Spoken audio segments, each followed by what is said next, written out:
اس کے بعد میں اور تقریر کے سلسلے کو بڑھاتے ہوئے مدنی معاشرے کی تشکیل کے لیے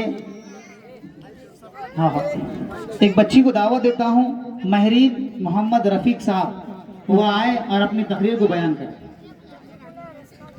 مہرین شیخ رفیق صاحب۔ السلام علیکم ورحمۃ اللہ وبرکاتہ۔ نحمده ونصلي على رسوله الكريم أما بعد فأعوذ بالله من الشيطان الرجيم بسم الله الرحمن الرحيم إن الله لا يغير ما بقوم حتى يغيروا ما بأنفسهم۔ معزز مہمان اکرام، قابل احترام اساتذہ اکرام اور میری پیاری بہنوں اور بھائیوں، آج کا موضوع صرف ایک تقریر نہیں بلکہ ایک پیغام ہے، ایک فکر ہے، ایک ذمہ داری ہے، اور وہ ہے مدنی معاشرے کی تشکیل میں خواتین کا کردار۔ اللہ رب العزت اپنے مقدس کلام میں ارشاد فرماتا ہے ان اللہ لا یغیر ما بقوم حتی یغیروا ما بانفسهم۔ بے شک اللہ رب العزت اس وقت تک کسی قوم کے حالات کو نہیں بدلتا جب تک کہ وہ اپنے آپ کو نہ بدل دے۔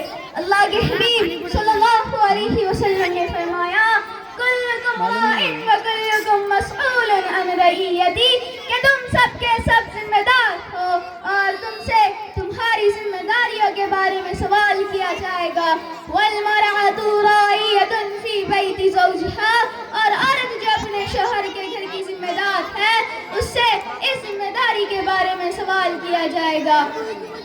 یہ حدیث عورت کے مقام و مرتبے اور ذمہ داری کو واضح کرتی ہے کہ عورت کو کس طرح زندگی گزارنی چاہیے۔ مدنی معاشرہ وہ ہے جہاں حیا ہو، ایمان ہو، اخلاق ہو، اور یہ سب ماں کی گود سے پیدا ہوتا ہے۔ ماں کی آغوش میں پلتی ہے تقدیر جہاں، ماں کی آغوش میں پلتی ہے تقدیر جہاں، یہی ہستی ہے بدل دیتی ہے رخ کارواں۔ معزز سامعین اکرام، یعنی جس قدر ماں میں حیا ہوگی، ایمان ہوگا، اخلاق ہوں گے، اسی قدر اولاد میں حیا، ایمان اور اخلاق ہوں گے۔ لیکن آج میری مائیں اور بہنیں صرف یہ سمجھ رہی ہے کہ ہمیں اپنے گھر کی دیکھ بھال کرنی ہے اور اپنے اہل خانہ کے لیے اچھے اور عمدہ کھانے پکانے ہیں، ان کی ضرورتوں کا خیال رکھنا ہے، اور ان سب میں ہم یہ بھول گئے ہیں کہ شریعت نے والدین پر اولاد کے کیا حقوق عائد کیے ہیں۔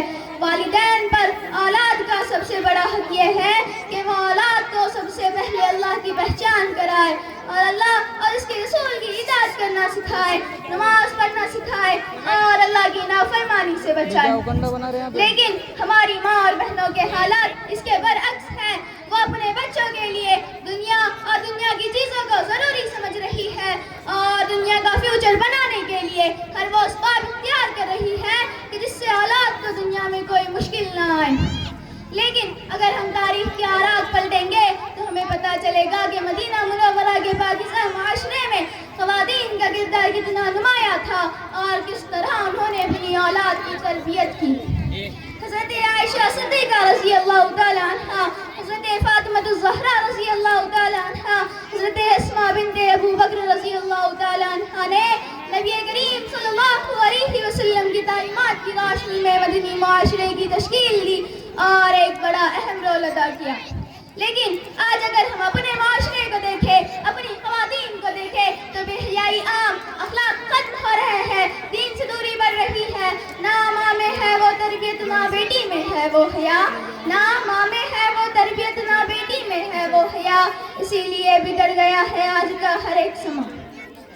میرے قابل احترام خواتین، اگر ہم مدنی معاشرہ بنانا چاہتے ہیں تو خواتین کو دینی تعلیم دینی ہوگی، ان میں حیا پیدا کرنی ہوگی، قرآن و سنت سے جوڑنا ہوگا۔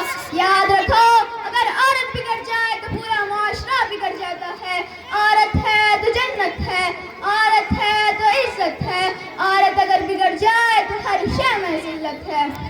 لیکن اگر ہم اپنی بیٹیوں کو دین سے جوڑے تو نہیں ہے نا امید اقبال اپنی گشت ویرا سے، نہیں ہے نا امید اقبال اپنی دشت ویرا سے ذرا نم ہو تو یہ مٹی بڑی درخیز ہے ساتھی. اللہ رب العزت سے دعا ہے کہ اللہ تعالیٰ ہمیں عمل کی توفیق عطا فرمائے اور ہماری نسلوں کو دین کا سچا خادم بنائے. آمین. وآخر دعوانا. ماشاء اللہ، سبحان اللہ. دیکھیے اس بچے نے معاشرے کے اوپر بہت ہی پیارے انداز میں آپ حضرات کے سامنے تقریر کو پیش کیا.